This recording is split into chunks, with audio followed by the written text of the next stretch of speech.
Почитувани гледачи, вие сте со регионалните вести на телевизија Кисиме Нада. Во нив ќе гледате.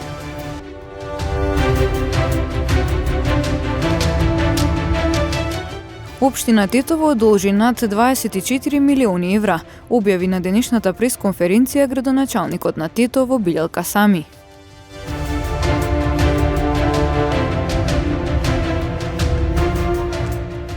По снежните врнежи Македонија пат информира за забрана за движење на товарни возила кон Попова шапка.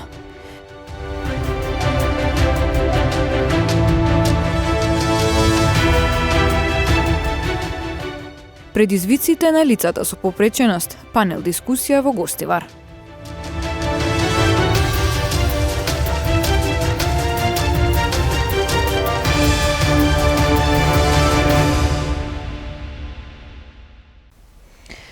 Општина Тетово должи над 24 милиони евра, објави на денешната пресконференција градоначалникот на Тетово Билјалка Сами. Тој најави ревизија, а ќе го намалува со обжалување на решенија и барања за намалување на камати. 24 милиони 18.222 евра е вкупниот долг на општина Тетово, објави денес градоначалникот Билјалка Сами.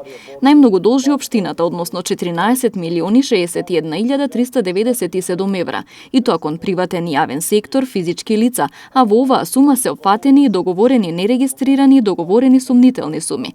Должници се јавните предпријатија, така што комунално должи 9 милиони 691.570 евра. Предпријатието за паркинзи должи 187.568 евра, додека долгот на училиштата изнесува 77.687 евра. Предходната локална самоуправа наследи долгот над 8 милиони евра. Според Касами и покрај тоа што владата пред неколку години исплати дел од општинските долгови, сепак истиот се зголемувал. Општина Тетово имаше декларирано 15 милиони, од кои 7,5 беше исплатен од владата. Значи, од тој момент општина Тетово имало 7,5 милиони долг. Значи, за 4 години, само вториот мандат на ТУ-та, тој долг е покачен на 24 милиона, од кои испаѓа дека околу 14 милиони е создаден само за 4 години. Значи, ние имаме информации за тоа што само 3 месеци пред избори е создаден околу 3 милиона долг за проекти кои се исто така испратени до антикорупцијска дали биле согласно законот. Касами вели дека дел од долгот е сомнителен поради што најавува ревизија. Вкупниот долг планира да го намали со обжалување решенија и барање кон приватните оператори за отпис на камати. Ќе се информира јавноста кој долг е сомнителен, како е создаден, ќе биде обжален по судски пат, али исто време сите луѓе кои биле инволвирани во создавање на тој долг ќе бидат ќе се барат да дадат одговор. Касами најави дека долгот ќе биде објавен на монитор на градскиот плоштад и на општинската интернет страница. Во однос на изнесените информации за општинскиот долг побаравме одговори од претходната градоначалничка Теута Арифи, но до овој момент не добивме. Денеска во централниот објект на основното училиште Братство Миѓени во Тетово беше промовирана книгата Сетила, наменета за сите ученици, вклучувајќи ги учениците со посебни потреби. Целта преку оваа книга е учениците да осознаат дека преку сетилата најлесно доаѓаме во допир со сето она што не обкружува. Сетила. Ова е насловот на книгата, чијашто промоција се одржа денеска во просториите на централниот објект на основното училиште Братство Миѓени во Тетово. Книгата, меѓу другото, содржи практичен дел и е наменета за сите ученици, вклучувајќи ги и учениците со посебни потреби. Автор на книгата пак е оделенската наставничка Негица Павловска, додека пак коавтор е наставничката Теута Ајани. Целта преку оваа книга е учениците да осознаат дека преку сетилата најлесно доаѓаме во допир со сето она што не обкружува. Со добро познавање на сетилата кои придонесуваат да се менува околината, да се собираат информации и разменуваат информации, ние дојдовме до оваа идеја да напишеме книга на тема Сетила. Ще да биде она што е денес, доколку на неа не работеа учениците од 4-то деление, значи од македонска и од албанска паралелка, изработија едно учебно помагало од 60 странички, во кои што со тие вредни рачиња неуморно работеа долг временски период истражува, наблюдува, драматизира и собира на некој начин податоци, се со цел да докажат дека сетилата имаат важна функција во снаоѓање, полесно снаоѓање во средината во која што живеат. Книгата е изработена во соработка со една асоцијација што се занимава со нагледни средства за деца со посебни потреби и ние соработуваме со ова организација Отворете ги прозорците. Со цела ова активност е да собираме донации од различни донатори од општина и од државата, за да можеме за овие деца да обезбедиме нешто подобри услови за работа. Значи се работи за деца со посебни потреби.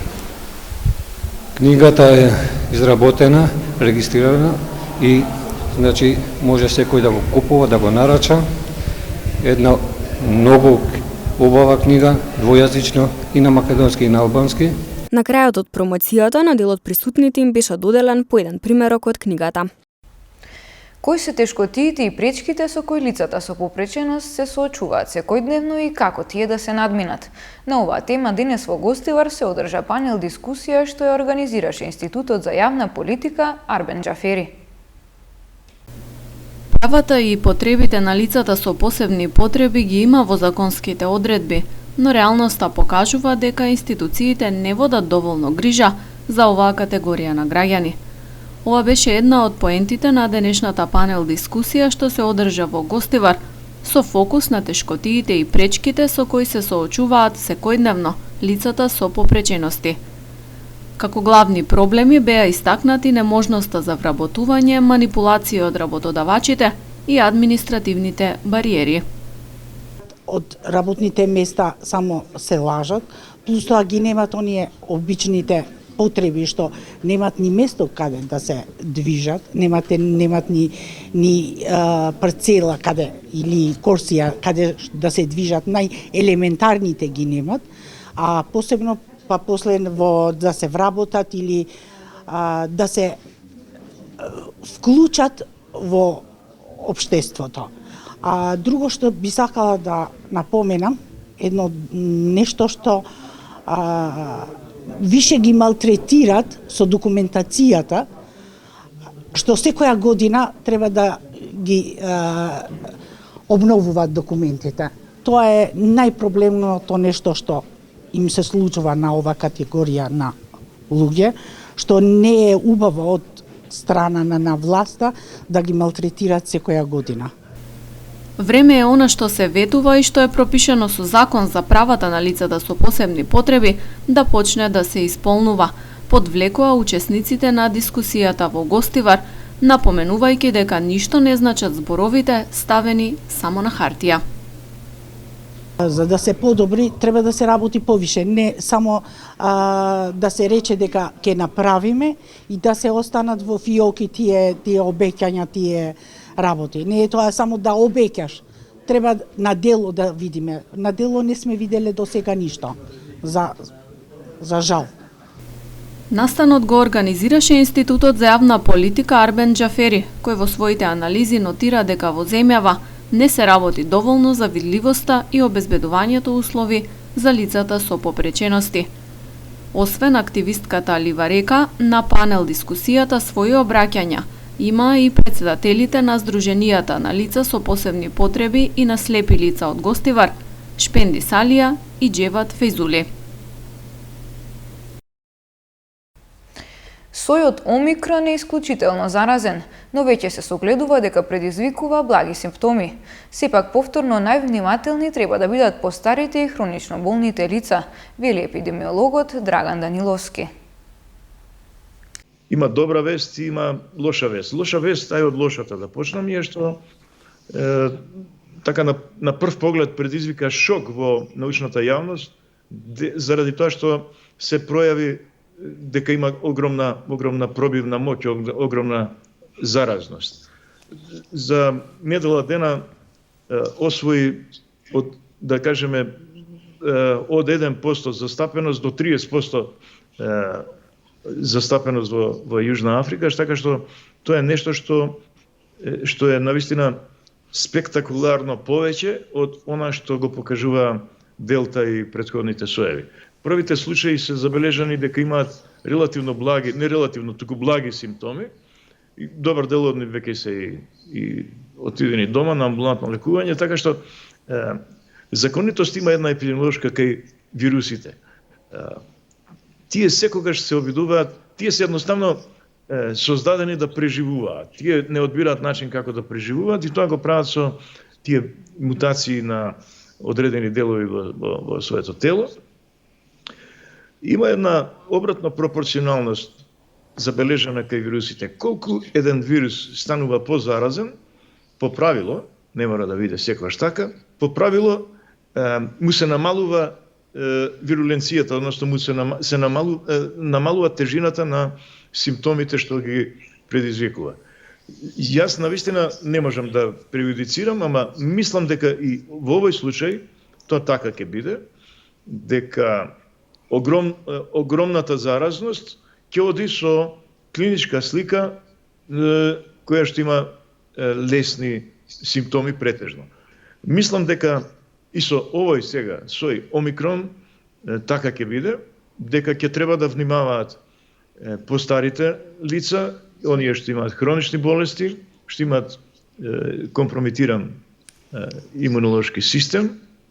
Значи, практично, почнува коронава да наликува, веќе би рекол, на сезонскиот грип. Може би е прерано за вакви квалификации, затоа што навистина премалку е времето, прекратко е времето, за да видиме како тој ќе се однесува, какви симптоми ќе предизвикува и кај различни возрастни групи, велам уште мал е бројот на заразените, но врз основа на по принцип на аналогија и врз основа на некои мои претходни согледувања и знаења и пресметки, мислам дека ќе бидам во право, ако претпоставам, дека со овој последен сој Омикрон, како да завршува на некој начин приказната со ковидот или со короната на планетава. Едноставно, знаете како, ќе употребам еден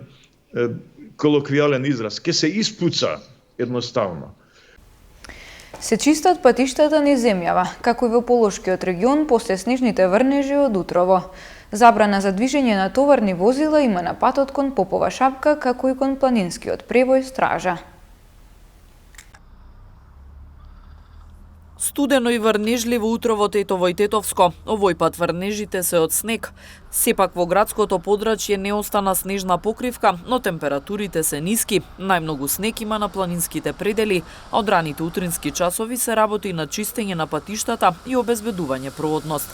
Забрана за товарни возила засега има на патот кон Попова шапка, како и кон Стража, информираат од Македонија пат. Сакам да ги обавестам граѓаните посебно на нашиот регион, тука во Тетовско Попова шапка.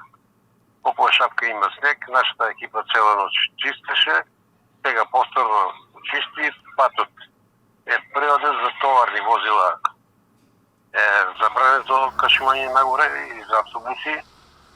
Во другиот дел на нашиот регион западен снег немаме, меѓутоа имаше мала веависена снег која сабарето почна да паѓа и сега гледаме дека прекати.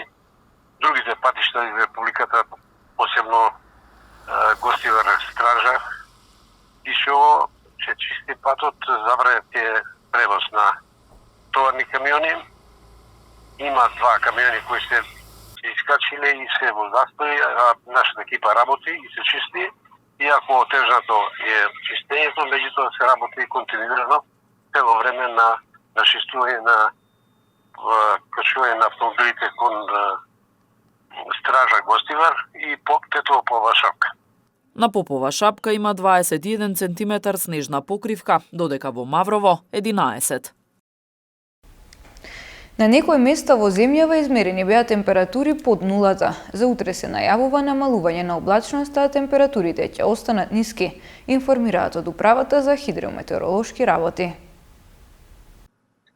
Во следните 2 дена ќе преовладува стабилно време, ќе биде сончево со мала до умерена облачност во текот на утрешниот ден со слаб до умерен ветер од западен, а во четврток од јужен правец.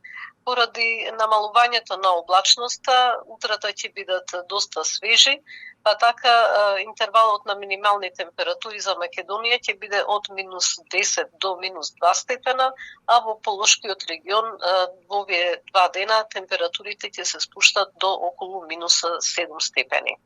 Во текот на денот, како што кажав, ќе биде сончево со мала до умерена облачност, па така дневната температура во текот на утрешниот ден ќе биде околу 4 степен, а во четврток ќе биде потопло некаде до 8 Целзиусов степен. Веќе од петок не очекува нов влажен бран.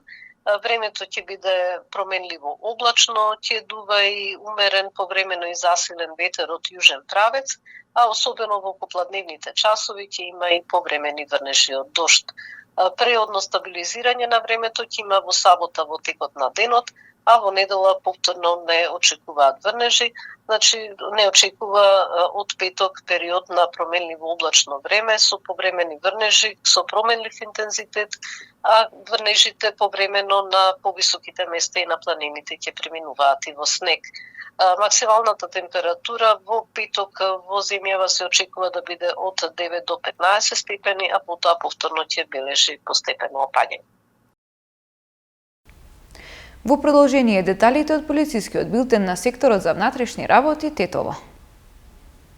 Вчера околу 18 часот и 10 минути на улица Беличица во Тетово, полициски службеници на СВР Тетово привеле 35-годишник од Република Албанија, кој 20 на минути пред тоа во градскиот трговски центар во Тетово, пред угостителски објект физички се пресметувал со 41-годишник и неговиот малолетен син од Тетовски Пирок. При тоа тој на 41-годишникот му нанел тешки телесни повреди, констатирани во Тетовската клиничка болница, каде набрзо бил пренесен. Албанскиот државјанин е задржан во полициската станица Тетово за целосно расчистување и документирање на случајот, пошто ќе му биде изготвен соодветен поднесок. Полициски службеници на СВР Тетово вчера околу 16 часот привеле двајца 32 годишници, двајцата од Палестина, кои биле откриени при контрола на приколка од товарено моторно возило Волво со охридски регистарски ознаки, што го управувал 57 годишник од Струга, а кој е било паркирано на царинскиот терминал на улица Видое Смилевски Бато во Тетово и во која незабележано влегле. Двајцата палестинци набрзо биле спроведени до граничниот премин Табановце. Вчера вечер во 23 часот 71 годишничка од Тетово во СВР Тетово пријавила дека била физички нападната од 41 годишник од Тетовско Шемшово, а поради нивни нерасчистени должничко-доверителски односи се презимаат мерки за расчистување и документирање на случајот. 37 годишен гостиварец вчера во 19 часот и 45 минути во СВР Тетово пријавил дека околу половина час пред тоа на улица Борча Јовановски во Гостивар неговиот малолетен син бил физички нападнат од две лица. Се расчистува и документира случајот. Вчера во 13 часот и 30 минути 63 годишничка од Гостиварско Здуње во СВР Тетово пријавила дека во непосредна близина на главниот влез од Гостиварската општа болница Ферит Мурат била касната од куќа скитник.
Почитувани гледачи, тука е крајот на вестите. Ви благодариме на вниманието и пријатно.